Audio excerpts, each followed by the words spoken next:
Welcome, everybody, to MX Unfiltered. I've got some amazing guests this morning. So I know it's an off weekend, but yeah, there was a lot that happened. So we're going to talk about what happened between Jett and Barsha, the futures, and how it is important for the development of young, talk about the flagging system and potential radios. And we're going to get some inside information from some of the most influential people in the sport. I've got team manager of Clubmx.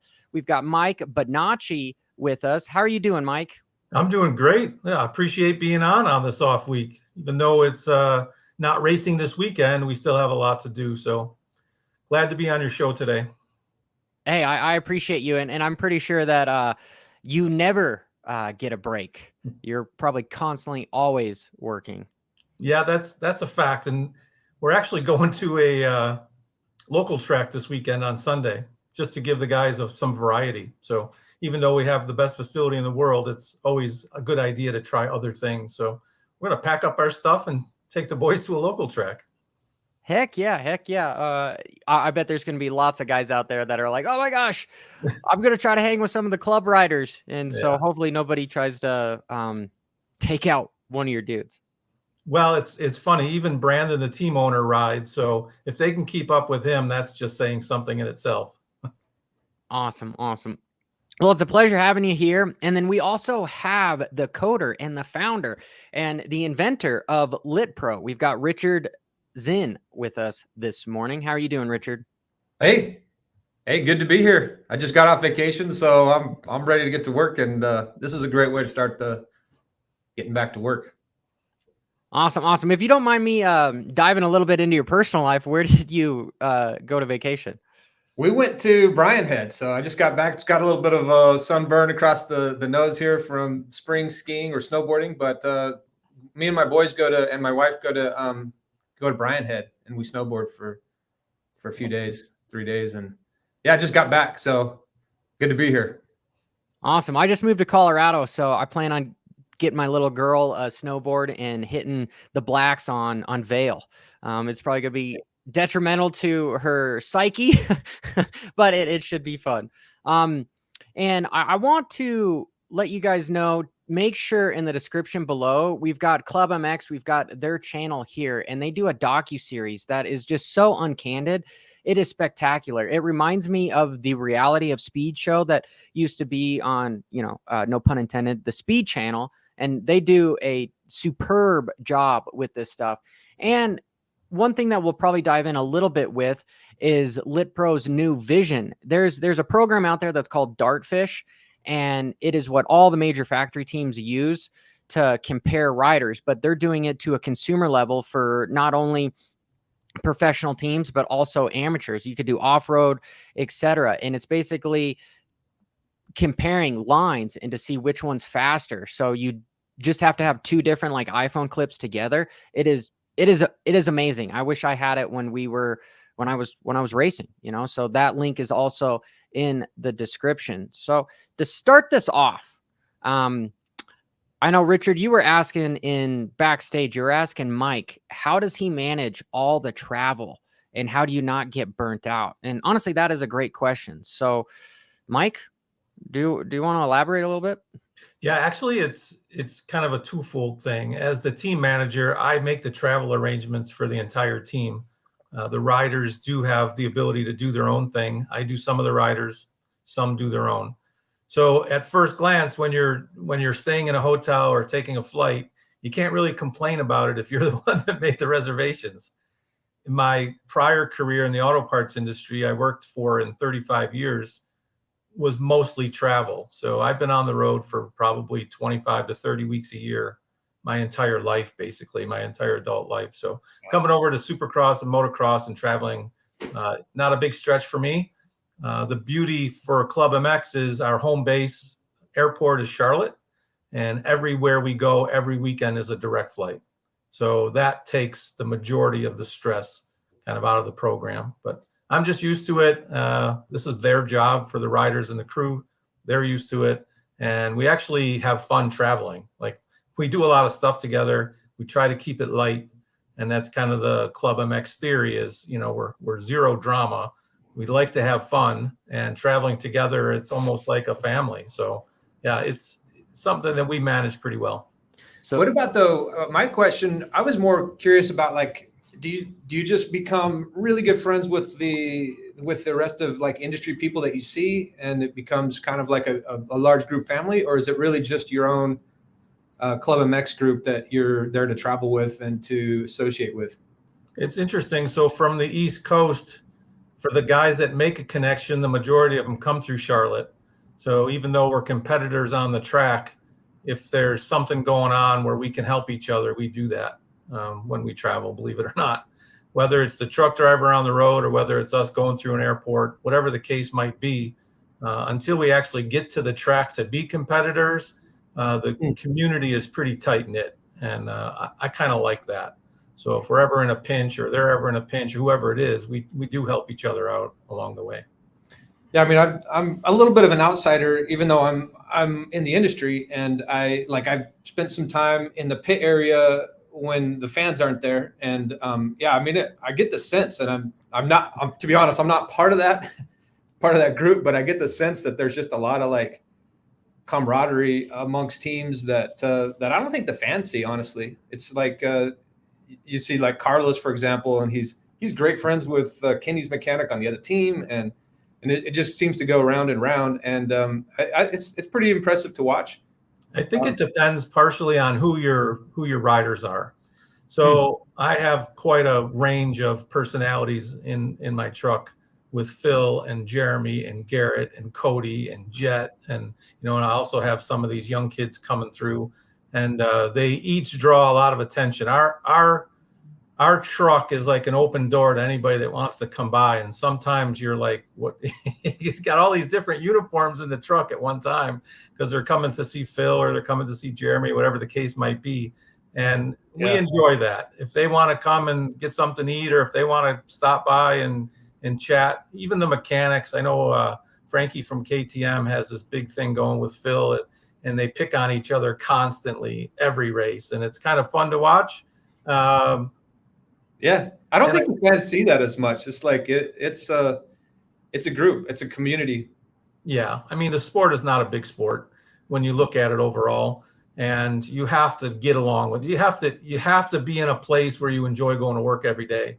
And we've tried to set up our area as we enjoy being there. And if somebody wants to swing by and be a part of it, then we're a pretty open book when it comes to that. Mike, Jeff Bezos, he's famous for saying that if you can love at least half your job, you're doing better than 99% of people. Basically, he's inferring that there are some things that you just don't like doing. What is it that you don't like doing as the team manager? What is that one thing that is just like,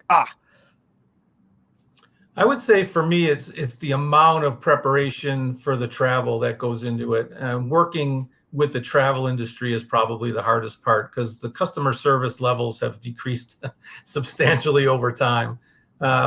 Anything else I really enjoy. I enjoy the marketing aspects. I enjoy that all the people I've met. I've enjoyed the exposure that club gets. I enjoy every part of it, but dealing in the travel industry has really become a bit of a pain. But it's a necessary evil. And back to Richard's question, what we do a little differently than maybe some places is every Wednesday we have a team meeting at 8:30 in the morning. So if ever anything gets to a point of there's tension starting to build, it only lasts a couple of days because it all gets aired out on Wednesday. And we go to the track happy. We go to the weekend with an open mind. We go to win. But at the same time, if there's anything that's building, we also are not afraid to tackle those things. So, Johnny, back to your Jeff Bezos comment, if you can enjoy what you're doing, we try to make the whole thing enjoyable for all of our employees, all the guys that are working. So, we just want to be the drama-free place, but at the same time, we want to be competitive. You guys let me into the paddock, so definitely, you guys doing a good job, and I like the motto. And then I'm going to change this a little bit. No a-holes. It helps elevate the entire everybody that's involved with stuff, because I think one of the things that people have a hard time with is trying to manage, just like you said, so many different personalities and so many different riders. There might be one guy that's just so low key that it appears that he's not getting as much of service from club because he's just like, hey, I'm happy with the bike, there's this. And then you might have one guy that's like, the spokes are too tight, and so you're constantly just like, how do we make this guy happy? It seems like a very difficult hat that you have to wear. And same thing with you, Richard. I can't even imagine trying to program a program that is used for GPS and data acquisition, along with everything else that you got going on here. It's a fun job. I enjoy more than half of my job, so it's I got that part down, Bucky. On the job description for the mechanics, one of the line items is psychologist. So, there's things that they have to do to work with their rider, because riders are sensitive to anything. If their spokes are too tight, we grin and nod our head and say, okay, we'll loosen them. Whatever it is that the rider wants, we try to go in that direction to eliminate any objections that they might have, whether they're actual or perceived. And that's, psychology is part of being a mechanic or a technician and a team manager. That's an underappreciated job. I'm certain of it. You see the mechanics talking to the riders as they're in the last moments before the gate drops. And it's like, what could you be saying that's going to make that feeling, that moment, any calmer? Yeah. Or maybe you don't want calmness. Well, I think they each know what each rider needs in the moment. And that's the trick. So yeah, when you build that relationship between a mechanic and a rider, they know what to say, they know what to do, they know what not to do. So, they keep that guy in a good frame of mind. That's the secret. When you see good mechanic and rider relationships and good success on the bike, a lot of that is because they have that relationship. Question for you. It might be somewhat of a loaded question, but is there ever any circumstances where people aren't getting along, where it's like, hey, you hire a new rider and here's the mechanic, and their sometimes personalities just don't meet up. How do you guys go about dealing with scenarios like that? Yeah, I just had that earlier this year. And it came to a head very quickly. I don't get to go out to the track very often, but some things happen on the training track that were not good. And we called a team meeting before everybody left for the day, and we settled it right there on the spot. Like, you can't have things fester, you can't have things drag out, and you can't have people go home for the day letting things brew in their mind. So we're not afraid to tackle things head on. I don't care who it is, whether it's the team owner, the rider, the mechanic, whatever the case might be.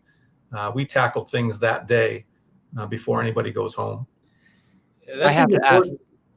Go for it, Richard. Yeah, it seems important because you guys spend so much time together. I mean, I would think that's got to be one of the keys to success for any team that spends that much time together. Well, for us, like in my position, I don't care what level the rider's at, whether it's a rookie or a full-time veteran, or somebody that's been in the sport for 30 years, whatever the case might be.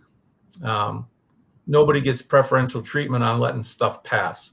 So if you did something that should be addressed, then we address it.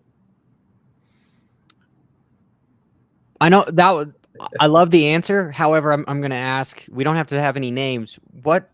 Can you give me a hint of like what went down?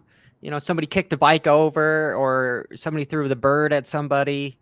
The short answer is we do sprints at some part of the day. They do sprints, and one of the guys got a lap time that was really, really good. And another guy was potentially going to get a lap time, and the first rider kind of cut him off and made it so he couldn't get the good lap time. And, he's like, what? I didn't do anything wrong. And yeah, so it happens. They all have egos. And, I learned from Richard Petty many, many years ago. He said, I'd rather have to slow a rider down than speed him up. In his case, a driver. So I like the attitude. I like the confidence. I like that they're going to go, balls to the wall. But if you ever cross the line, we're going to address it.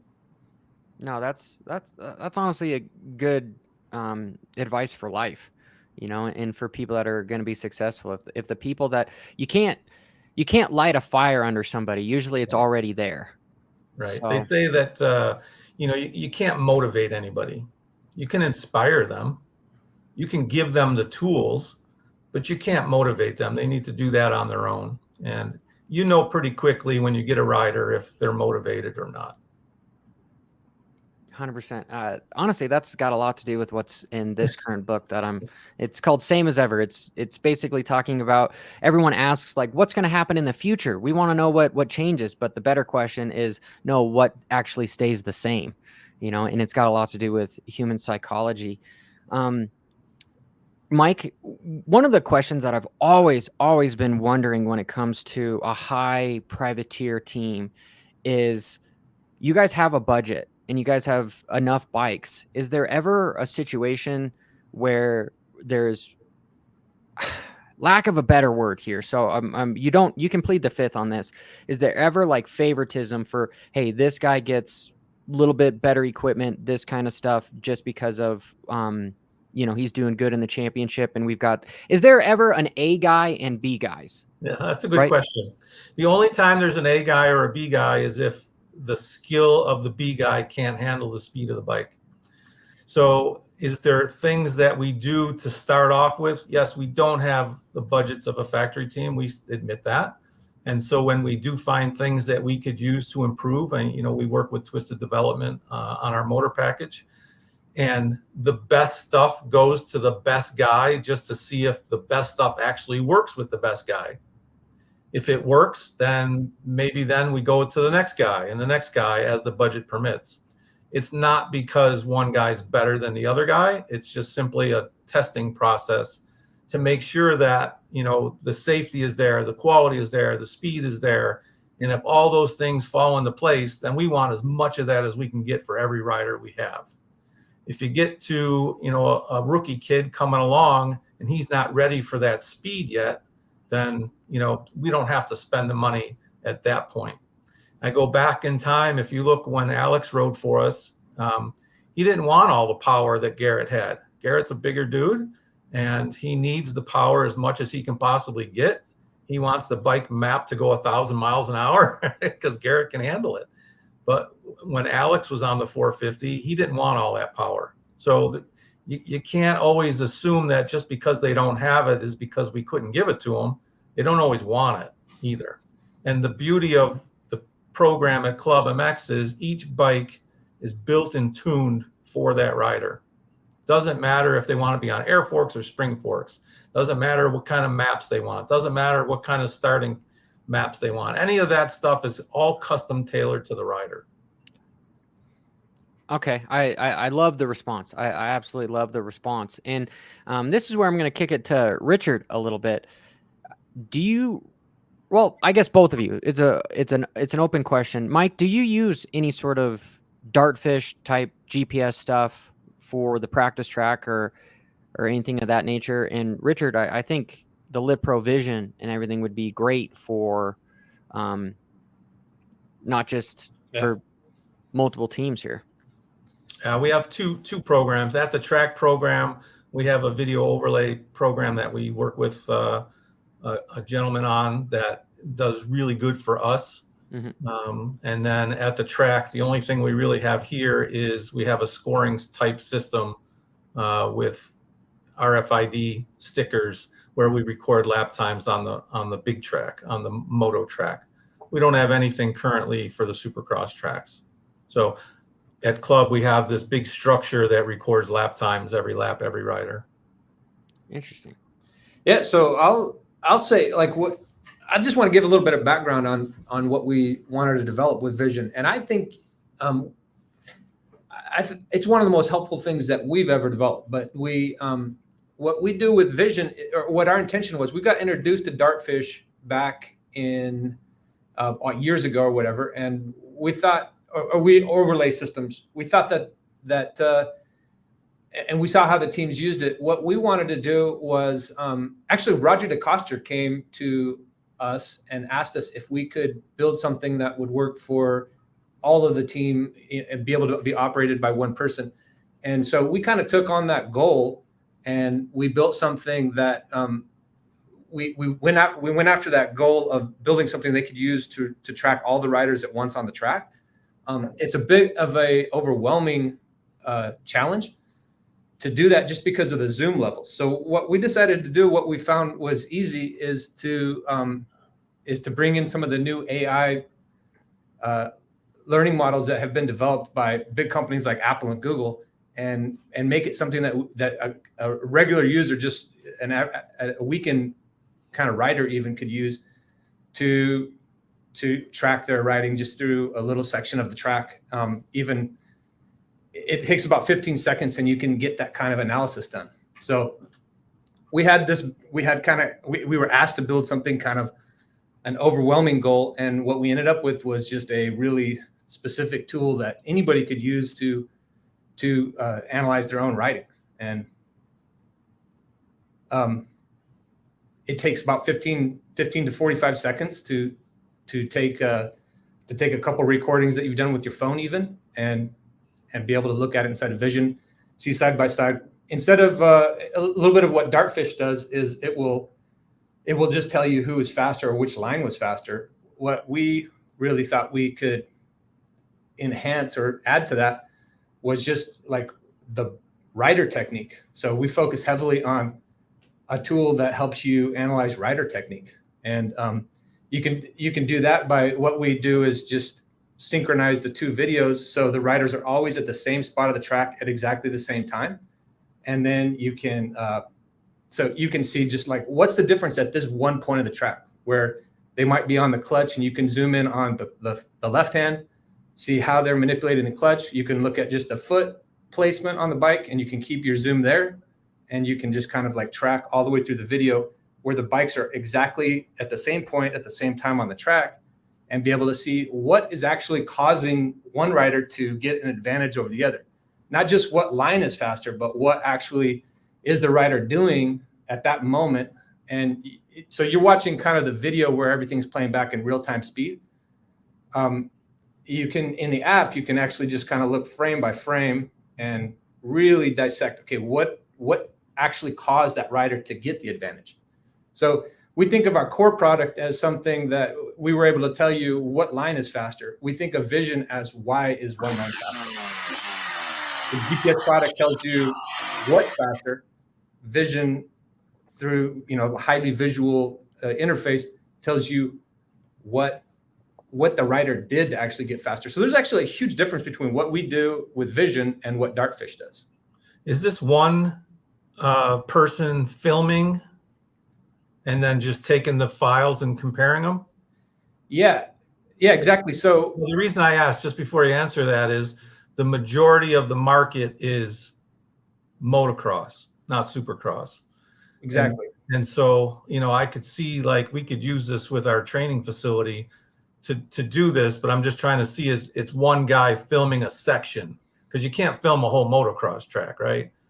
Yeah, that kind of goes back to the original challenge. Like there's an overwhelming challenge. Can we build something that can film everything at once? So that was kind of Roger DeCoster and Ian Harrison coming to us and asking, could we just have one solution for the entire field? That's overwhelming. It's just like you can film everything, but at a supercross track, you can film everything. At a motocross track, you definitely can't. But if you do film everything, you can't see enough of one thing. Right. So really what this is just stand on the side of the track where your rider's challenged by something, or it's an interesting feature, or you see someone else doing something better.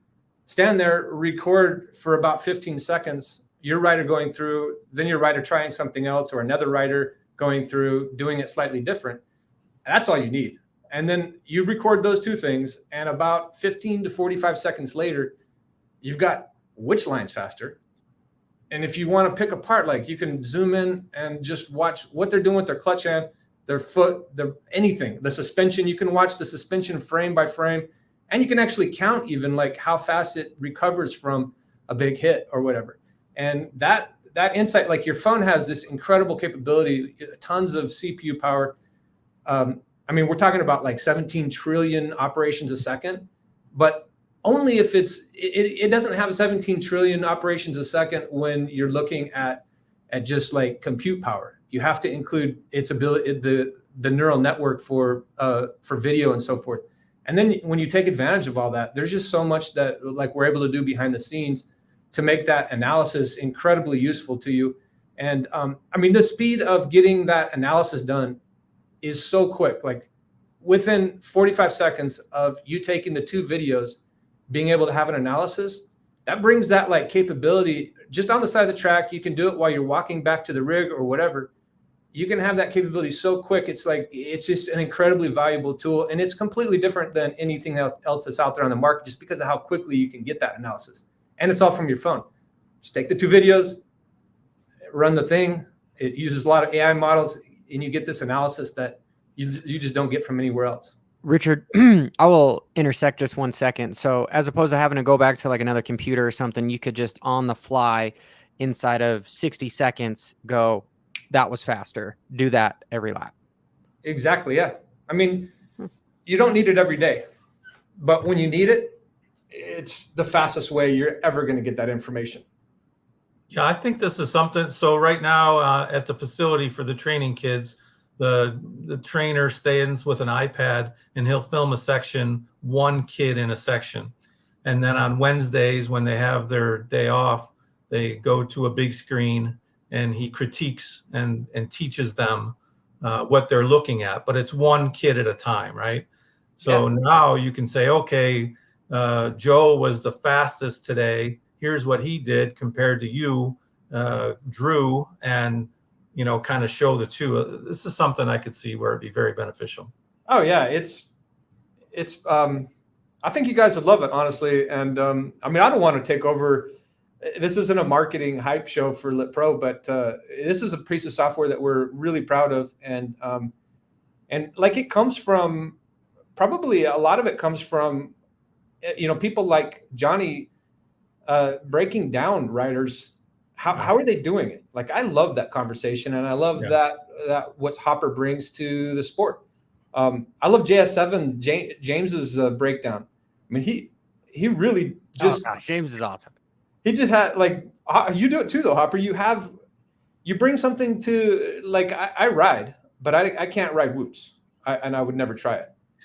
It's easy. You close your eyes, yeah, and you bring your elbow way down, and you come in 5th gear or 9th gear pinned.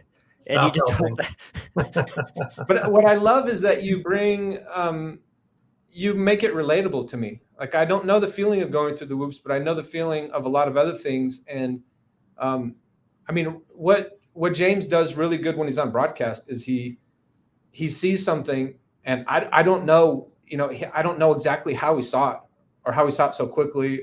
And sometimes he's wrong and he admits it later in another review show. But he's saying that, like, the suspension was too stiff here. And I just, like, show me, because I don't understand what you just saw, but show me. And I want to be able to relate that to my own riding. I've never been able to relate the kind of things I see in races to my own riding and what my bike is doing better than when a few times, like last outdoor season, when James was breaking down Sexton's bike. And I was like, I actually think I saw that in my own bike, my own riding. But this is kind of like that ability to like, well, show me what you saw, because I hear what you're saying, but show me what you saw exactly on the bike. But that question right there, I think a lot of people have, and that's the kind of thing that we wanted to answer when we developed this software. And anyways, I think you'd like it, Mike. I think what people don't understand from just the general viewing public, they've heard of LitPro, they've heard of Dartfish, they've heard of these overlays, but they've never really seen the capability of what they do in action. And Johnny, that would be something for you to, like, if you were inside our truck when they're doing the review, like, what are they actually looking at? How are they measuring the distance of time lost in these things? It's a very, very beneficial process to try to get the rider to understand a different line, better line, alternate line. And take a pause right here. You can't pause Instagram, but on the bottom right, like, one of these riders, the bottom rider is slower by, I think it's saying 0.52 seconds. It's just got the little microphone or speaker icon over it. But like, they're at the same spot of the track, but one rider's 0.52 seconds slower. So we're actually, like, pinching time on the bottom video, and we're not showing you visually who's faster. We're saying that AP is, or is that Sexton, is 0.52 seconds slower than Malcolm. Yeah, that's AP and Stewart. Yeah. So your job as a viewer is to pick apart why they're faster, because you can use a stopwatch to say who is faster. Well, I can tell you right now why he's faster is AP's an inch higher on the whoops than what Stewart is. You Yeah, know, and and I mean, honestly, that like you have to have the insight and the experience that you have to even know that. But this tool gives you the ability to, like, if you have that ability to be able to break that down. But I mean, it lays it out for you, but it doesn't answer the question. I guess you have to have the insight that you both have on what makes a rider faster. But that what we're doing is pinching time on the bottom rider so that they're hitting that last whoop at the exactly same time, even though in reality Malcolm's half a second ahead, which is a few bike lengths, a bike length and a half, whatever that is. Ultimately, being a visual learning tool is what makes the difference for the riders. 100%, 100%. You can tell them what you feel, tell them what you see, tell them what they should do. But if they actually visually see it, then it makes more sense to them. And guys, for the people that are watching, make sure that you hit that subscribe button and notification icon. Actually, the like button is so that we can, if this is adding value in any way, you can share it to your friends and that sort of thing. And this is not a marketing thing for LitPro. I asked both of these guys to come on because I enjoy what they do for the sport. And for me, LitPro always intrigued me because I always had that question in the back of my head as far as, man, if I go inside and I don't brake, is it going to be faster than if I, stay in third gear and I come in really, really hot? Or what about the outside or something? So for an individual, especially a privateer that might not have access to, let's say, 3 or 4 people that are just in their corner, it is a fabulous tool because unfortunately, the sport, especially with dartfish and these things, it's not so, the setup is so important and it's becoming more data acquisition to get better.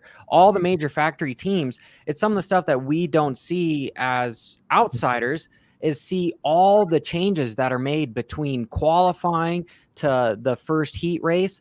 Like it's not a normal, hey, I practice on Saturday and I decided to change my sprocket and I'm ready for the race on Sunday. There is so much data that they look at and minute little changes for that to happen. And LitPro is just, I want to say it is shortening the span between the elites to, the people that might not be as fortunate. And for me and this channel, what I like to do is I live by the motto that experience is best when it's not your own. Thomas Edison, he learned how to create a light bulb, but it took him 1,000 times. Why should you try to make a light bulb when somebody else already knows how to do it? You just need to connect the dots. And that's kind of the stuff that I try to teach people is, hey, look at the stuff that these guys do. For every professional, everybody out there, when I go to the track and I go to the races, they're like, yeah, we knew that. And I'm like, of course you do. All right. But the majority of people don't. Right. So that's the thing. Hey, little quick turning of events here. Mike, I want to ask you this.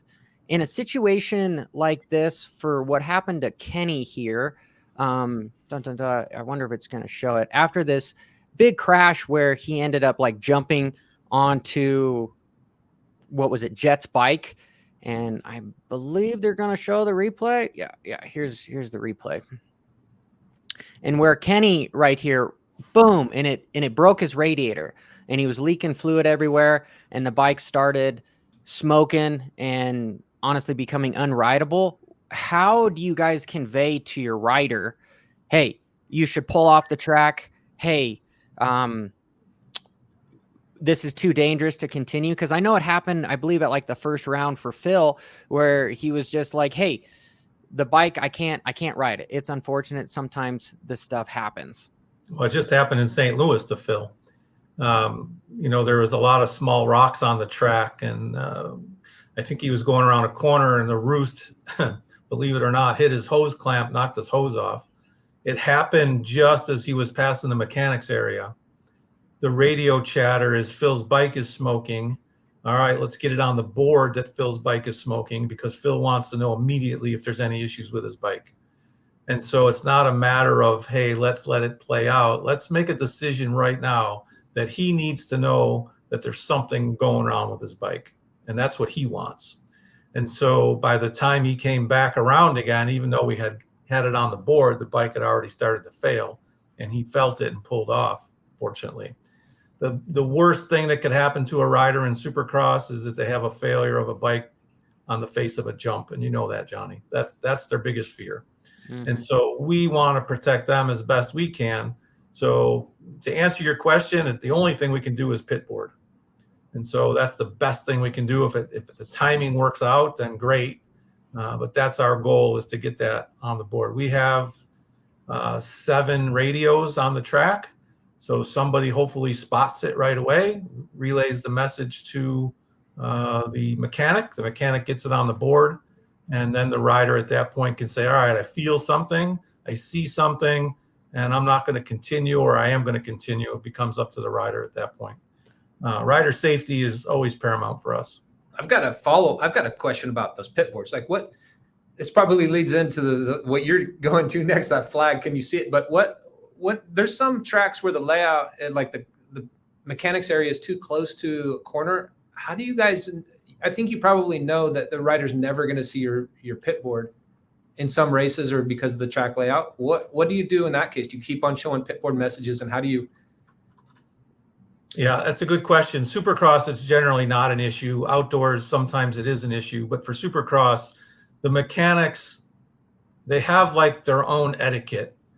When your rider's coming through, give that guy room to get his pit board out. And the farther you are down the line, the easier it is for your rider to see. So the veteran mechanics of fast riders usually end up down in the pit area a little bit farther, in the mechanics area a little bit farther, so that their rider can see their pit board. Once they pit board them, they get out of the way, and the next guy steps in. Is that not true? I mean, you hear riders so many times saying that, like, I couldn't see the pit board. So I think it was Sexton recently who said in the interview or the podium speech, I never saw the pit board. So, like, are they just not? I mean, are they really not seeing it? Whether they're not looking at it or not seeing it are two different things. So do you think that they're always like, there's no excuse for not seeing it? Because I genuinely think that it feels to me so frequent that the rider at the podium says, I never saw the pit board. Yeah, I've never had our riders say they couldn't see the guy. So I guess it's up to the mechanic of, is he in the right spot? Is he doing the right thing? Is the board out in time when his rider comes by? And is he fighting for a spot near the end of the mechanics area to make sure that our guy sees it? I haven't had an instance where any of our guys came in and said, I just couldn't see the pit board. So, are there situations? I mean, Chase is going a hell of a lot faster than some of the other guys. So, he's hanging on for dear life going by the mechanics area looking for a rut. So I don't doubt that he didn't see it, but I think part of it is he's going so fast and going by there so quickly. Maybe he's just not trying to focus on it. Mike, you're being humble. You got some with Marchbanks and Phil. These guys are no slouches on there. So, little caveat here is what happened with the flags here, with the Red Cross flag, and these guys are already at I would say the exit of the corner. They are already ready to jump the jump, right? They're already committed. That's what they have to do. They have to really be mindful to really brake so that they don't make a jump like this. And we're talking about rider safety. And the biggest thing that I get from my argument with radios, because I've talked about it for, about 2 years now at this point, and a lot of guys are saying, Supercross is different than any other motorsport, to where you're going to have somebody in your ear and it's going to screw you up and you're going to crash. You're going to hurt yourself, right? So I can see the safety aspect with that, where you don't want somebody in your head going, take the inside, go wide, go wide. So I believe the solution to something like that is having one guy relay to potentially a overview of the team, like the race director, to where he could pitch a message to each individual rider that, hey, here's a Red Cross flag, boom. Everyone has to slow down. Or in your case, with what happened to Phil, would it be valuable to be able to relay that information to the rider that, hey, Phil, you should pull off now because you're losing massive amounts of fluid and your hose is gone. So for the safety of you, you need to exit the track. I'm going to let Richard go first. Okay. Should we allow riders to have the two-way radio or one-way radio in their helmet? And is that the question? Maybe just honestly, it should be a two-way intercom in what I believe is, so a rider could say, hey, stop leaving me alone. I need to focus on stuff. I don't think that, I'm not a fan of that. Why? I'm not a fan. I don't think that, I mean, you think that like my job is to bring technology to the sport, but I don't think that I don't like always follow that side of things. I don't, so I like the sport I like the sport to move at a conservative pace, I guess. I don't think that enhances the sport having a two-way radio, but I've also not, I don't have the experience that you guys have, but I like that it stays I feel like it's moving in the way of technology at a pace, and that we even help with that in some ways. But I like the idea of like keeping racing just more on the pure side. Like it's two riders out there racing motorcycles, not two motorcycles racing. And there's a distinction there in the way that's said. Like I think it's these human athletes out there racing bikes, and that's what's great about the sport, and that's what makes it different than NASCAR and everything else, is that it's two athletes racing. They happen to be on top of motorcycles. I love that part of the sport, and like anything that we can do that keeps it at that. I like the egos, the personalities is what makes the sport amazing. And I actually think F1 is like the wrong parallel or analog to motocross and supercross. It's probably more like the Tour de France or something like that. It's humans out there doing stuff, and that has to be the part that we celebrate about the sport. So to the extent that we bring in technology and it takes away the human aspect, I'm not as much of a fan of. I am 100% against radios. 100%. I'm asking Garrett to go Mach 3 and try to get his front tire in a 4-inch rut every lap on the same lap or on the same track over and over and over. And the amount of intense focus that it takes for him to do that, or any rider to do that, is incredible to start with. On the radio side, if you were to listen to our headset audio, I probably say 5,000 words in a moto. So if you give me the opportunity to talk to a rider, man, I don't think any team manager, team owner, AMA official, I don't think anybody could help themselves but to talk more than they should talk when it comes to a situation. And then if it's a one-way communication to everybody that says, hey, there's a red cross flag at the finish line, but you're already in section 2, I don't want to hear about it. It might be gone by the time I get there. I don't want to hear that stuff. Yeah. So if I could play back the scenario that you're showing on the screen, if you can go back to that, Johnny, and just stop it, go a little bit farther and stop it right there. Where that red flag is, that is being hung off where the AMA officials stand is. All right. So everybody can understand this. Right behind that is where I'm standing. So there's another riser, and I'm standing in that box with the team managers. Okay? So right here? Yep, right behind those guys.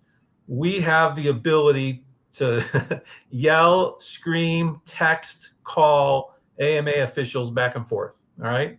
So if we see something that we think is dangerous or whatever, when the race starts, before the race starts, after the race starts, we have an open door policy with the AMA to tell them, ask them, show them anything we want.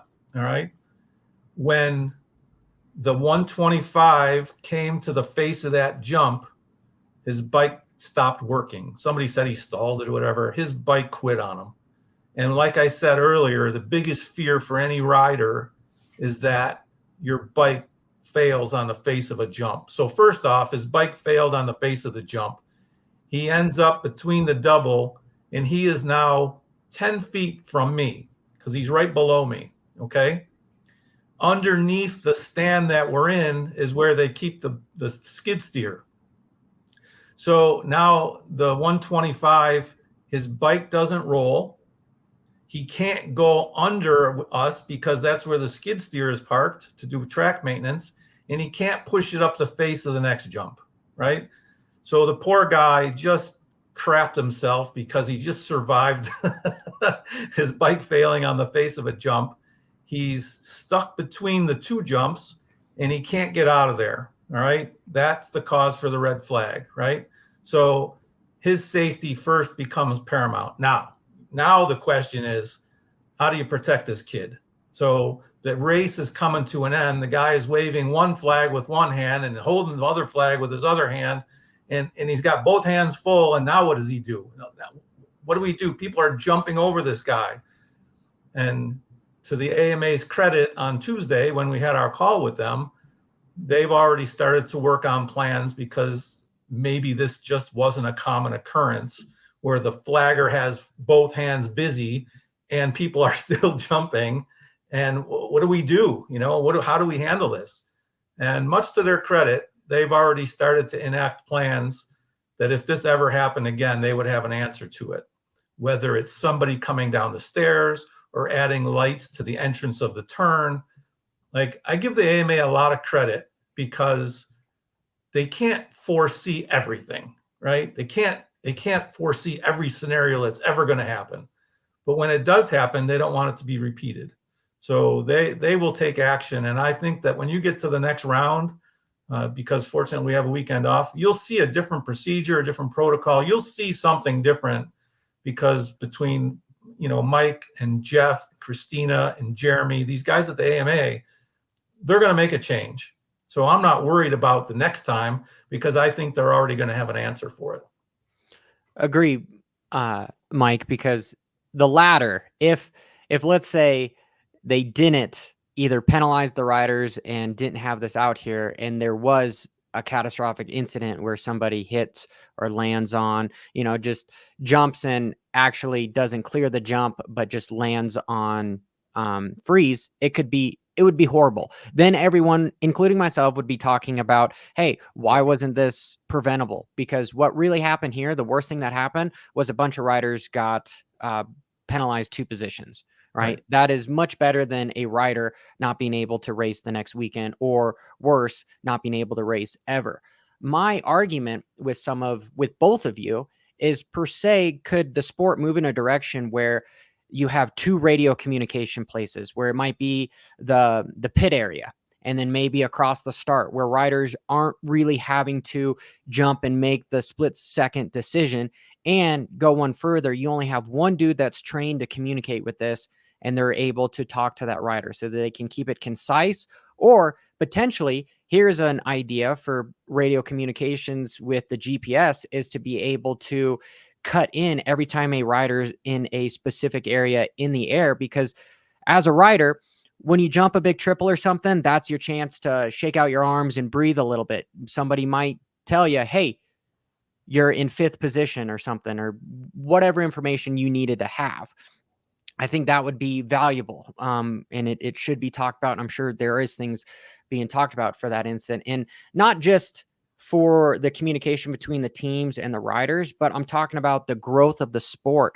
If, let's say, the communication between what happened with Jett and Barsha after the fact, how much Feld could advertise that type of information, because things are being recorded by Jett and Barsha, and then honestly recording some of the conversations that Mike, you have with your team.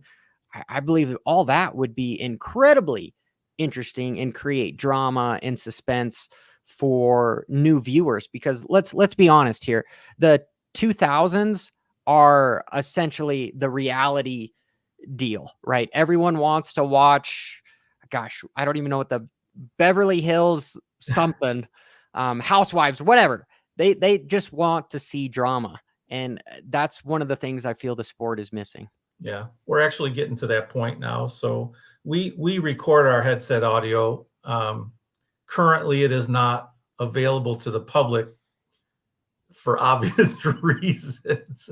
We would have to, if we had to bleep out all the swear words, it would just be a consecutive string of beeps, So, but that's entertaining, it is entertaining, but it's not for everybody, right? So we're going down that path. I mean, if you go back and look at just leader lights, that's something that Clubmx helped to develop, and it's something that takes time, and it's a process, and we're willing to carry the weight of those types of projects.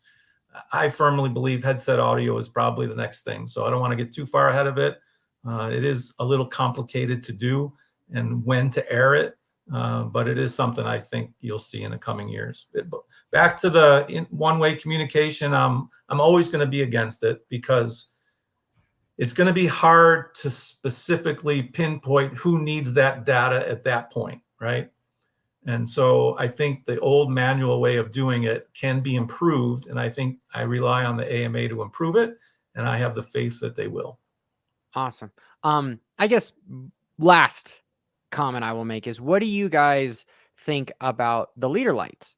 What if every rider, since they already have the lights on there, were to have something that's visible that is red or something, so that the riders know, hey, everyone needs to slow down? I know in F1, when there is an incident like that, literally nobody is allowed to jump. Nobody's allowed to do anything. It's just a constant roll. And it would be difficult for the sport and somewhat boring if all of a sudden everybody was like, hey, you got to stop, and everybody's got to roll. But do you think the lights on the bike would be a halfway medium between the new integration of radios? We actually talked about it, and the leader lights themselves, as a rider, you don't see them.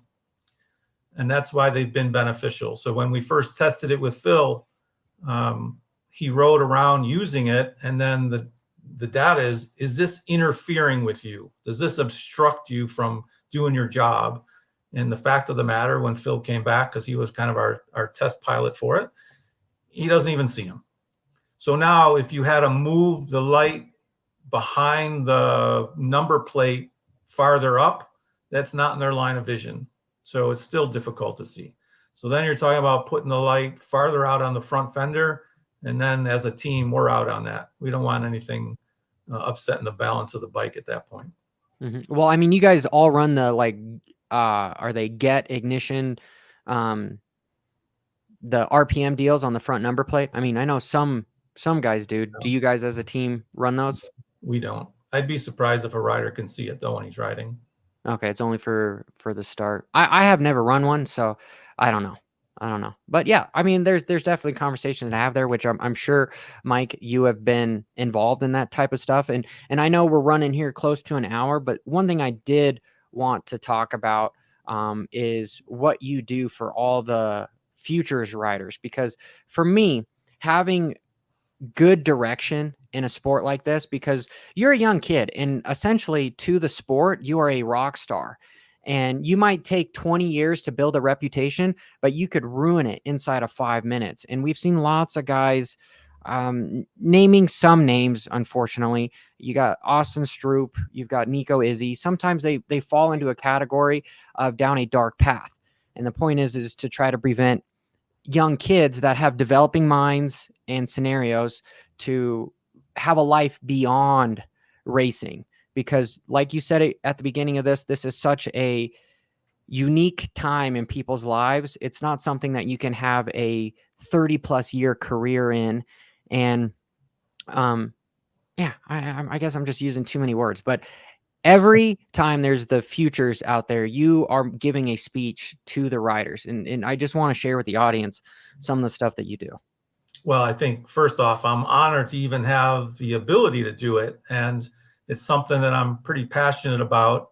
I did first do my first one. It would be 2022 Paula Outdoors for the Moto Combine. And Jim Perry allowed me to kind of make a short presentation to the crew. And I really enjoyed it. And my presentation was a little bit different than maybe the other presenters. And so as the Supercross Futures ability came around, Harv Whipple invited me to do it and asked me to do particular topics. And my first few times doing it were the top 10 things that a team would look for in a rider outside of results. And the presentations were highly interactive, I would say. They're a lot of fun. The kids get involved with it and really teaches them about personal accountability, responsibilities on and off the track, and all sorts of things that don't involve results. And to me, that was, I think, something that all these kids needed. So who am I talking to is the question. I'm talking to the kids that will actually be on factory teams and factory supported teams and privateers. And this is the next wave of kids that we're going to see in the sport. And we're getting an up close personal look at them. But not only am I getting to see them doing the presentation, the other team managers also see them. The team managers are smart. They're sitting in the wings watching all of these kids. Because if you think back to the history of the sport in the common era, the new era, there's only one kid that stayed with one team his entire career, and he just retired, Adam Cincerulo. So I try to tell these kids at some point, you're all going to be looking for a job. Plain and simple. You're going to be looking for a job on another team, not because you're not good, maybe because you're really good. And you're going to be on a different team than you're on today. And how do you carry yourself starting today into the future to be not only looked at by other team managers, but sought after by other teams? And that's a compliment to the kids. What the futures and the combine do is they immerse them into the schedule of what it's like to be a pro. And the schedule is grueling. So they spend an entire day from the moment they show up to the moment they leave. They're going to be whooped for all the things that they have to do, because that's what our guys do every day, every weekend. They're just getting a sample of it on one weekend, maybe 4 or 5 times a year. So to me, I think whoever came up with the concept of it between MX Sports and Fells, I love it. I think it's great. And I think it kind of filters through a lot of the kids. It is an invitation-only program, but at the same time, I'm getting to see some of the best kids that I know I'm going to see for the next 15 years on a bike. So and let me just add one more thing, Johnny. It's changed the landscape of how kids are going to get to a pro team. Before, you went to Loretta's, you went to these amateur national events, and you had to get, the perception was you had to post these results. Well, now it's a matter of you still have to do the Loretta's thing, but now you have to do the combine and the futures. And when you're in that pool of talent, that's what the team managers are looking at. The team managers aren't at these other events, but we have to be at the futures. We have to be at the combine because we're working that day. And if we're smart, we're going to be at Loretta's, right? And so it's changed the landscape of how these kids will get onto a team moving forward. And I'm just really kind of proud to be a part of it. I've met some really good kids and some really good people in the sport through this program. So I really enjoy it. Awesome. So are you guys like essentially prospecting as well for, hey, we've seen what you have done. We'd like you to come ride at Clubmx? And no, I have to take off my Clubmx hat when I do it. I have to be unbiased because I have to have the trust of the other teams that I'm not doing recruiting at these things, right? I want to be able to teach, share, and mold these kids into what they're going to see in the future. And I have to take off the Clubmx side of the hat because I can't be selfish about it at the same time.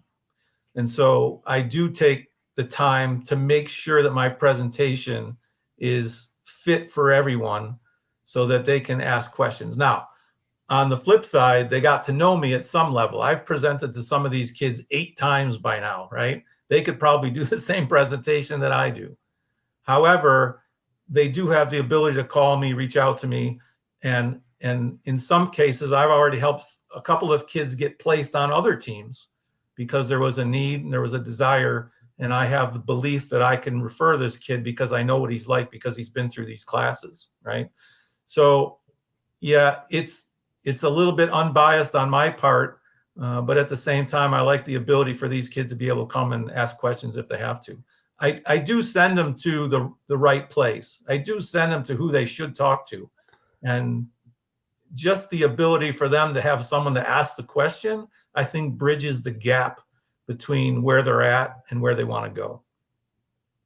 You sound incredibly passionate about it. So for there, I feel like you are 100% the right person for the job to give this information to the kids. And yes, my question, I guess there was some conflict of interest involved there with saying, hey, I'm going to go try to steal the next big up and coming guy. But to be fair, I think most of the riders that are on the Futures, exceptional to one or two of them, they already have some sort of deal in place with a Yamaha or KTM or something like that, because now it's not just a battle of getting your privateer license. Unfortunately, now to be successful in the sport, you have to get to the Futures and the combines. And in order to get to that, you have to be sought after by the teams. And in order to be sought after by the teams, you have to go to all the amateur nationals and whatnot. And that's the reason why I believe the privateer is dying. And that's why we need another class involved here. But I'm not going to, I'm digressing on that. We're running on the show here, and I told you I was going to get you guys out here. But Richard, I want your opinion on what happened here, because this is the big trending topic of the week between Bam Bam exploding Jett. Yeah. And unfortunately, it seemed as if maybe he was preventing himself from being exploded by Freeze, because it is ironic that the things that happened in St. Louis, Freeze was involved in both of them, indirectly, but still. Your opinion. I want to know whose fault it is. You can be as biased you want if you're a big Jett fan or whatnot. This is a complete hats off, just banter. Fun one. The way I saw it, and I'm sure everybody's broken it down already, is so there was who was it? It was McElrath was ahead, then Hunter, then Jett. McElrath took the most outside line. Hunter cut in on that by a few feet, and then Jett is turning in where there's not even there's hardly even lines. Like there's no rut that direction. I mean, he took such an inside line. I think that Jett is an amazing rider, but like everybody likes to talk about his maturity at this level. But like I know exactly. I raced Mammoth every few years. And I know exactly what would happen if I cut in that early on the first lap at any corner at Mammoth. And it seems crazy. Like I know exactly, he cut in so low or so early into that corner. Like you just have to, I would know exactly what would happen if I was at Mammoth. I would get blasted and then I would get run over by 50 more bikes probably. It's crazy what he did, I think. And I don't think that's a sign of his maturity level. I think it's just, he's an awesome rider, and I don't. Yeah, I think he's made a few of those kinds of mistakes that don't look like maturity. But so for you, overconfidence got him bit, is what you're saying.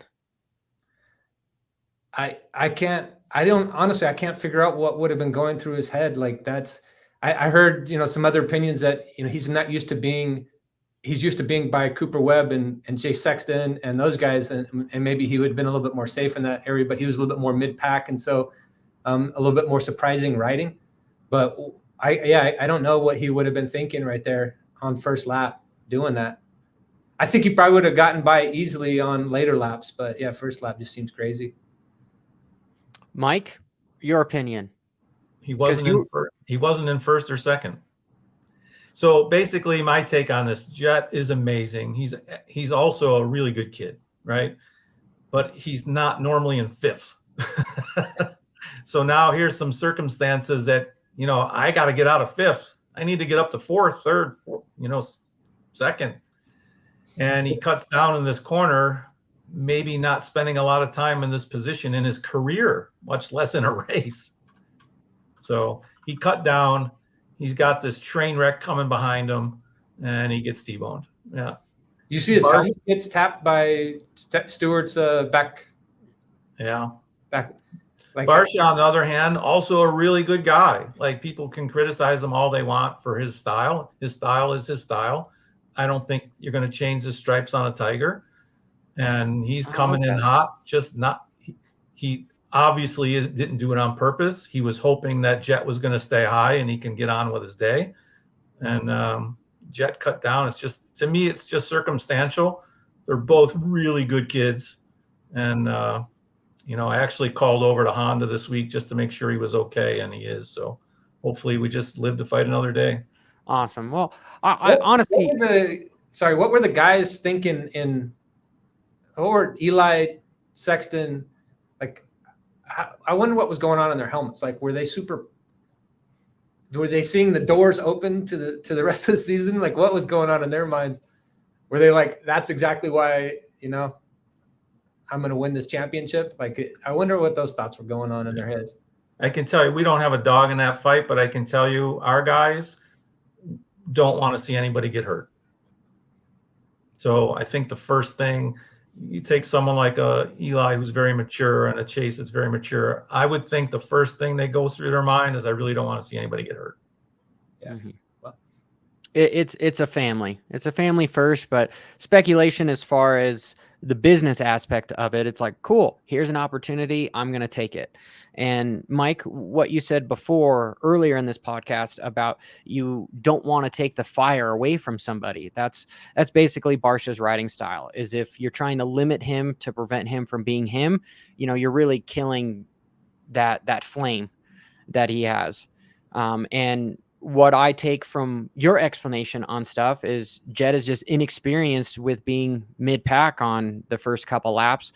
And so he didn't know not to make that mistake for doing that somebody like Barcia could potentially be there and make that happen. I appreciate both of your views on this. And with that being said, everybody, make sure you hit that like button, and also make sure you subscribe to both LitPro on their Instagram and Clubmx, their YouTube channel and Instagram. They're all in the links down below in that description.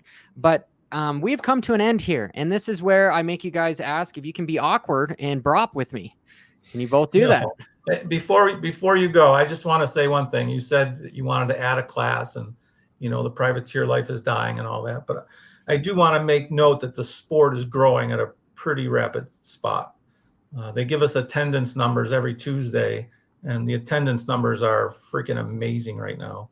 So when people ask, why are they putting the 250s after the 450s at some rounds and all this other stuff, I don't want people to lose sight of the fact that the sport is trying to grow, and they're trying to do things to help the sport grow, which in turn helps us as a team.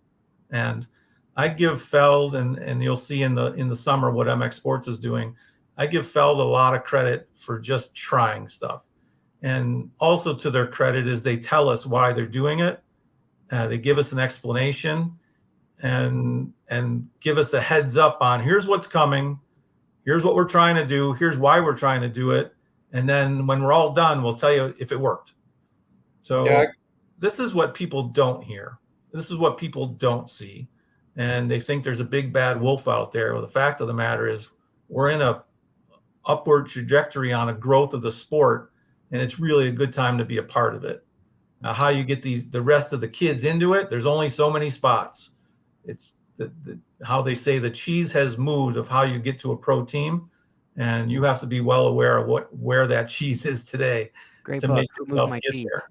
You can read it in a day. It's a good book. I like that. I also agree. Like, it's a really difficult job what Feld has to grow the sport and to protect the riders and everything like that. Like, if you take I mean, that's a huge company. They're in the third largest building in the state of Florida. They're just gigantic. And they're and what they have to do, like when you take somebody and you give them, like, they have to somehow keep the sport at its core, at its raw state of like athletes being aggressive. You have to somehow like manage that and grow the sport and earn money. And it's amazing what they're dealing with. And we're really lucky that like they don't make the most prudent choices at every opportunity they get, or the sport or the racing would be worse. Like, prudence is kind of like the opposition of, of the aggressiveness and everything you have to be to have a good racing. And they somehow like have to manage that line. And I think they do it impressively. So, and you see it, like it brings up a lot of like tough decisions that they have to make, but they have to, like, growing the sport is something that's got to be so important. And you see it the way they bring the futures into it, the way that they focus on personalities of the riders. Those seem to be the two most important things for growing the sport and the future of the sport. Look, they do the KTM challenge, which I think all the team managers kind of watch that just for the fun of it. And, you know, it's real a treat to see that. They also give this guy on another podcast his own race to do later in the year. I mean, they're willing to do things to be flexible. And I think that's attributes them to really having an open mind on stuff. Which is great. Let's not lose sight that it is a business, right? Yeah, it is entertainment. Steve Mathis with the Privateer Challenge is amazing. The privateers love that. It's great. But yeah, they need to have a facility to do that. In my conversations with Davey Coombs is their integration with the Super Motocross is Feld is helping them be bigger. And MX Sports is helping Feld be smaller to try to take a little bit more care of the inner workings of everything. And I will say that having the one thing harder than having a competitive advantage is keeping that competitive advantage. And what is happening with what happened with essentially the pandemic is it opened up, the economy boomed. Bikes were sold, automobiles, they had to shut down stuff, not so much because of the COVID, but because of the sheer fact that they couldn't have enough chips because things were just selling out left and right. And so usually in times of crisis, that's when people get the most motivated. If you look at the Great Depression, yes, between the 20s and 30s, everyone was losing money, but people were graduating from high school at a obscene rate. Factory workers weren't working more, but productivity was up like 70%. People had a reason to do something. In times of massive crisis, you see big innovation. World War II started on horseback, I believe in, 1939, and it ended in almost a nuclear holocaust, right? So it boomed, and that is what's happening with the sport. And so there's going to be some innovation that trickles down with potentially what do we do with the privateers and all the money that's coming into the sport. And it's a wonderful time to be involved. And I surely appreciate both of you guys coming on the podcast and sharing some valuable insight. You know, I've learned a lot from this, and you guys are both welcome to come back on at any time. Well, you're asking people to subscribe. Do people actually watch this thing? Some people do. This show, usually on a high end for the podcast, I get about 16,000 views in total, and on average it's about 5. So, you know, it's building. It's a compound effect. If I had to share anything about my philosophy, like on investing, is people want stuff that's instantaneous. And that's not really how things work in the sport and business and whatnot. You know, here is just a small little tad bit of, if you were to hold investments for 1 day to 30 years, what would be your return on stuff? Well, 1 day on average is about 52%. If you hold something for 30 years, you are guaranteed to have a positive return on stuff. And that's the thing in life, is it's just the compound effect. The longer you're in something, the more likelihood you will be successful in stuff. And I'm digressing here. Yeah, so, no, I think you're talking about long form content. Like, do people have the patience for it? Maybe you were talking about something else, but I appreciate you. Like, I love long form content. I think it's growing. The trend for it is higher. Getting to know people is so important, and that you only get it through long form content. And it's the opposite of Instagram. It's freaking amazing. So it's the he watches the Housewives of Beverly Hills or whatever. That's long format, right, Johnny? Dude, honestly, my wife and I really enjoy the drama because I've got enough shit going on in my life. It's nice to point fingers every so often and be like, thank effing God, I don't have to deal with this BS. Like someone else's drama. Yes, exactly. Because sometimes I'm in the circle of kind of creating some drama. So just for the sheer entertainment on everything. But that is for another conversation and be a little bit more candid about stuff. But I appreciate you having us on. I'm going to leave the brapping at the end to you, though. Oh, okay. All right, Richard. I got one for you. That's all I got is one. Okay. All right. Brop, brop, brop, brop. Mike, come on. Brop, brop. Anyway, I appreciate all you guys. Make sure you hit the subscribe button to these individuals down below.